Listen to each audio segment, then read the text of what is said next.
Monsieur Kegi, vous avez vécu une expérience de mort imminente lors d'un accident de moto. Quel était votre point de vue sur les expériences de mort imminente avant votre accident?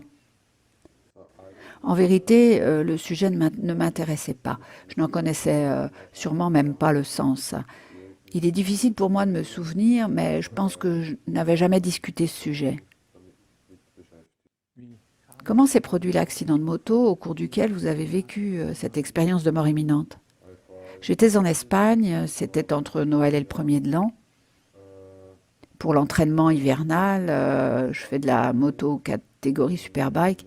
Et pendant la phase de décélération, à très très grande vitesse, il y avait une plaque d'huile sur la piste. Et j'ai fait ce qu'on appelle un high side, c'est un type d'accident de moto. Et j'ai fait un vol plané d'environ 60 mètres.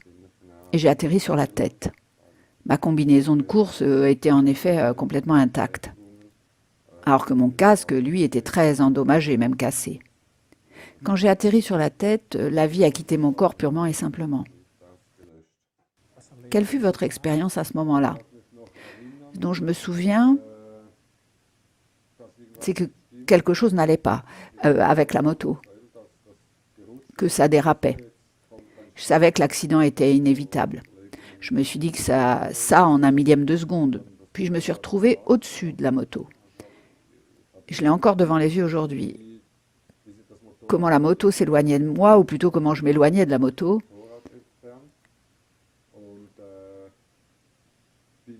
Comment j'ai été catapultée en l'air, mais je ne me souviens pas à quelle hauteur ou à quelle distance. Ça s'est déroulé en peu de temps. Mais je me souviens que je savais que ça allait encore faire mal, comme à chaque accident, car je n'en étais pas à mon premier. Il y a l'impact et ensuite la douleur. Et cette douleur-là était une douleur particulière, puisque j'avais atterri sur la tête. C'était la pire douleur que j'ai connue, la plus épouvantable. Et j'ai perdu connaissance. Je me suis réveillée quelques secondes après sans doute et j'ai paniqué. J'ai essayé de retirer mon casque, mais avec mes gants, ça n'était pas possible. J'ai à nouveau perdu connaissance. Je ne peux pas le décrire autrement. Et à ce moment-là, il y a eu un parfait silence, un silence absolu. C'était encore plus silencieux que lorsqu'on est sur le point de s'endormir, vous savez. Il n'y avait aucun son, rien. Pas de vague bruit de fond, rien du tout. Ensuite, je pense que c'est le moment où j'ai quitté mon corps. Ce moment-là, je ne m'en souviens pas. Mon souvenir reprend quand je flotte peut-être à 5 mètres au-dessus de mon corps et ensuite plus haut. Je me suis éloignée comme quand on filme depuis un drone qui s'élève. Vous savez, c'était cette sensation. Et je me suis vue, allongée au sol, pas en bon état. Je voyais aussi la moto, du dessus. Je voyais les commissaires de piste qui avançaient avec des extincteurs pour éteindre la moto qui avait pris feu. Et j'étais au-dessus en train d'observer tout ça. Et en fait, ce qui était le plus intéressant, et c'est ça, je pense, qui a changé ma vie de façon positive, en plus de permettre une sorte d'expansion de conscience, c'est que j'ai considéré mon corps comme chaque être humain, on a plus ou moins certains sentiments pour le corps. Quand on se regarde le matin, quand on se rase, quand on se maquille ou qu'on se coiffe, etc. Quand on fait de l'exercice pour s'entretenir, tout ça va dans le sens d'un certain amour pour le corps. Alors que pour moi, à ce moment-là, mon corps n'était rien pour moi. Rien de plus que ne le serait n'importe quelle canette de coca vide, écrasée et jetée sur le bord de la route. C'était vraiment extrême comme attitude, puisque mon corps, moi, était pour moi quelque chose d'étranger, auquel j'étais rattachée d'une certaine façon, puisque j'y avais passé un certain nombre d'années. Mais maintenant, j'existais en dehors du corps. Cette situation était pour moi la preuve que je pouvais exister, que j'existais en dehors du corps. Je faisais du sport au niveau professionnel à ce moment-là, donc vous pouvez imaginer combien le corps était important pour moi. C'était mon instrument pour exceller dans mon sport.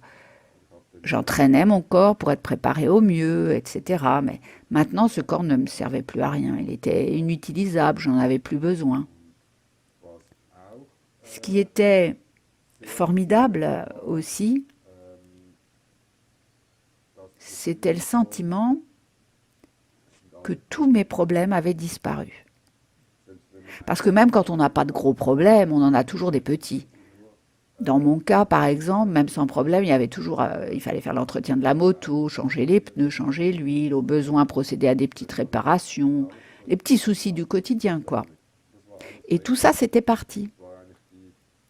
Tout était parfait désormais, tout était si paisible. Tous mes problèmes s'étaient envolés. J'en suis arrivée à la conclusion que toute la vie matérielle était terminée. Depuis ce moment-là, c'est clair pour moi que tout ce que je fais dans ce monde, et je ne parle que de moi ici, hein, tout ce que je fais et tout ce que je possède dans ce monde, ça n'est que pour un temps, jusqu'à ce que je parte ou que je m'en sépare. Et par respect pour les gens ou pour les choses matérielles, comment dire,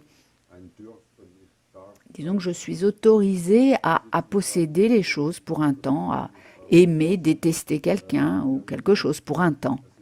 Toutefois, ça n'est vrai que pendant ce séjour sur Terre. C'est agréable d'en faire l'expérience avec les gens et les choses pour un temps. Mais il faut aussi être prêt à se détacher de ces gens et de ces choses, car c'est ce que nous ferons à un moment donné. Depuis mon expérience, je n'ai plus aucune peur de la mort. J'ai toutefois peur de la façon dont je vais mourir, hein, car le processus peut être très douloureux, comme une longue bataille contre une maladie par exemple. On peut aussi mourir dans son sommeil et ne pas s'en rendre compte. Mais la mort en elle-même ne m'effraie pas et ne m'inquiète pas. Que vous souvenez-vous d'autre de cette situation où vous regardiez votre corps? Est-ce que vous avez d'autres détails? Ou avez-vous peut-être perçu d'autres présences? Ou bien... Non, rien de tout ça. Comme je l'ai dit, je baignais dans la paix. C'est difficile à expliquer. C'était très lumineux. Très lumineux. Pour autant, je ne peux pas dire que c'était une lumière brillante ou quelque chose comme ça. Mais c'était... Si je prends une couleur pour l'illustrer, par exemple, je dirais que c'était blanc. Mais en fait, ce n'était pas vraiment blanc, c'était lumineux. On dit par exemple que le soleil est jaune, mais est-ce qu'il est vraiment jaune? C'est difficile à dire. Mais disons qu'autour de moi, c'était blanc ou clair. Oui, pur. À quelle distance étiez-vous de votre corps, à votre avis? Je dirais 20 ou 25 mètres. Si je me fie à la dernière image que j'ai spirituellement, de ma position par rapport où se situait mon corps, je dirais oui, 25 mètres environ, pas davantage. Combien de temps a duré l'expérience? Combien de temps avez-vous observé les commissaires de piste? C'est très difficile à dire. Le temps est comme immobile là où j'étais. Quand je revois comment j'ai quitté ce plan terrestre et que j'existais sur un autre plan hors de mon corps et que je voyais les commissaires de piste arriver, ça a peut-être duré une minute. Quand on prend la situation dans son ensemble, quand je me suis réveillée à l'hôpital, 1 heure et demie à peu près s'était écoulée, je crois. Comment avez-vous réintégré votre corps? En avez-vous le souvenir? Non, je n'en ai aucun souvenir. Ce dont je me souviens avec précision, c'est le moment où j'ai repris connaissance. Mais le retour dans le corps, ça a dû être très rapide, en un claquement de doigts. Et je suis passée de cette paix formidable, cette pureté lumineuse, à l'obscurité derrière mes paupières fermées. C'était à nouveau l'obscurité quand je fermais les yeux. Ça, c'était la différence après. Monsieur Kegi, quel impact a eu cette expérience, impact positif ou négatif, sur votre vie par la suite? L'impact immédiatement négatif a été physique. La douleur. Mais il y a eu également des conséquences, un impact positif. Par exemple, le fait que j'ai fait l'expérience de quelque chose qui n'est que du domaine de la croyance pour beaucoup de gens. Pour moi, maintenant, ça n'est pas une croyance, c'est une certitude. J'ai également désormais une plus grande confiance en moi. Je sais que chacun de nous peut atteindre n'importe quel objectif. Il suffit d'essayer, comme je l'ai fait à de nombreuses reprises dans ma vie, avec succès à la fin. Quand nous avons échangé ensemble auparavant, vous m'avez dit avoir subi un changement de personnalité.